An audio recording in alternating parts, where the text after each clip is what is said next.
Okay, cleansing a house. These can be fun. These can be fun. This one house cleansing I was doing for a friend because they could not rent this house out, and even driving by, I knew it was haunted and knew that there was occupants. Anyway, so we went to do this. She met me so she could get inside. She could not stand to be in the house. I had to keep lighting the candle because I would light it, it would go out. Light it, it would go out. And then each time I trimmed the candle down so I'd have a little bit more wick. And after like the fourth time of trimming it, I cut myself. And I was a little bit mad about this. And because I knew that this was intentional on their part, so they didn't want me to do what I was doing. And so I smeared a little bit of blood on the candle and lit it again. It stayed lit. They also, I had some freshly dried sage that I was using. The sage kept going out. And so I was carrying the lighter with me. I kept having to relight the sage. Yeah, so it was going well. Anyway, so I was going through the house, started in the basement, and came up the last bedroom I was in. I went to open the cupboard door above the closet. It got ripped out of my hands, slammed shut, and I was like, oh, you will not. So, pulled it back open, blew smoke in there, and it was a very successful cleansing. She had several calls the next day to rent it. So, okay, cleansing a house. You can use sage, sweetgrass, incense, whatever your heart's desire. I have used sage and incense, so never use sweetgrass, but sweetgrass is perfectly fine. You can use a white or a black candle. Again, doesn't matter, they both are good. You can always use white for everything. And I like using a tea candle, or I'll just chop a little, like an inch and a half chunk off a taper. But you don't want to have used that taper for anything else. I would buy new ones and chop pieces off. And you always want a fireproof container, like a tea candle that's already in a fireproof container, like an ashtray, if it's a chunk. Bowl for the ashes as you go, for the sage, sweetgrass, incense, and open a window or a door. So you'll start in the center of the house. Usually that's the kitchen. And you secure the candle in a flame-proof container. We'll place it in the middle of the stove, like for a tea light. And you want this to burn out. That is very important.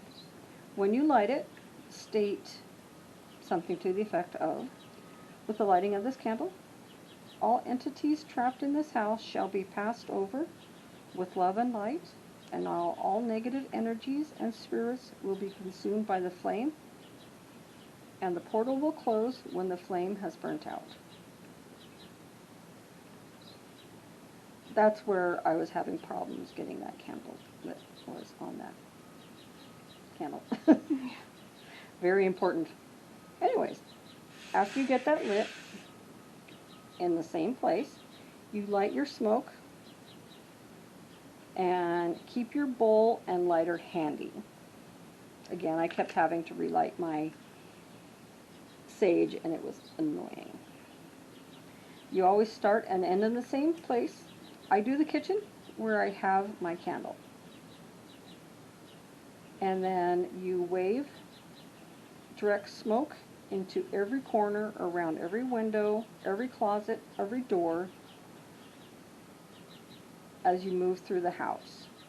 And you want to do it very systematically, like start at left or right hand, whatever, but you want to go through every room, every piece. The garage and attic if possible. So if you can't physically access an area, I visualize passing the smoke into there and filling it out with my mind, and it does the same thing. As you move through the house, you repeat, all negative energies are removed from this house in love and light, or whatever it is. It's very non-denominational. You end up back at the candle at the center of the house and repeat, all negative energies will be drawn into this flame with love and crossed over. Now and then you let the candle burn out. With the door being open, or a window or whatever, that allows anything that doesn't want to be consumed to flee, which frequently they will. So they have the choice to leave immediately or just to cross over, which is totally fine. Either works. And that both are acceptable. And it makes an amazing amount of difference. I have also made portals in places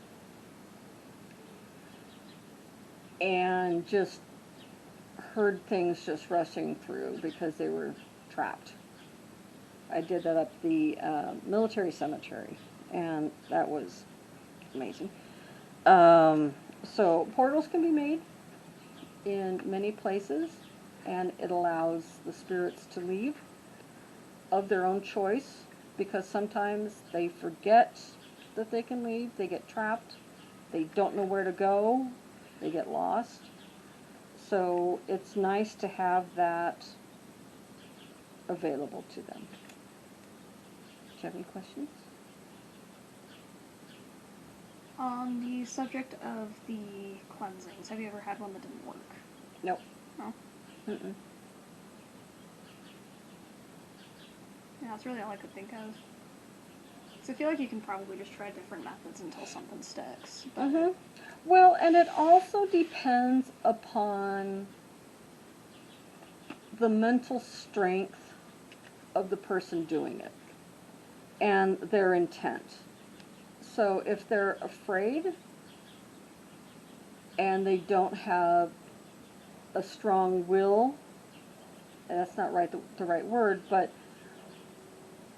they're not feeling strong about what they're doing, sure about what they're doing, yeah, it can go wrong. Mm-hmm. But I've never had one go bad because I've always known that what I was doing was right and correct and that it would succeed. And you giving them the opportunity to leave, they won't get trapped because they can get hostile if they get trapped. So some people salt their door. You want to do that at the very end of the cleansing. Leave your door open. That way they can leave and then salt it. Because if you salt it beforehand, they can't leave. And that's kind of like the opposite of the point here. So, there you go. Some people do it frequently. I only do it when I move into a place, as a general housekeeping thing. I've done it for other people that have had problems. You can also, depending upon the entity, if they're benign or, malicious, you can just plain tell them that this is my house, this is no longer your house. If you're going to be here, you have to follow my rules. If you can't follow my rules, you need to leave. If you don't leave, I have instructed them that they can say, I will have Julie come and you will be forced to leave. And it works because they know that if I come and force them to leave, then they're done on this level. I do not allow them back. So that's something that is it works because it is your house. You do have control over your house. And if something is negative, then that's, in my book, that is not allowed. And people that I know, I can visualize, pick up on whatever, the entities that they're dealing with through the conduit of that friend, that person. Like I've been able to pick up on some stuff that you tell me from your place, and it's very interesting.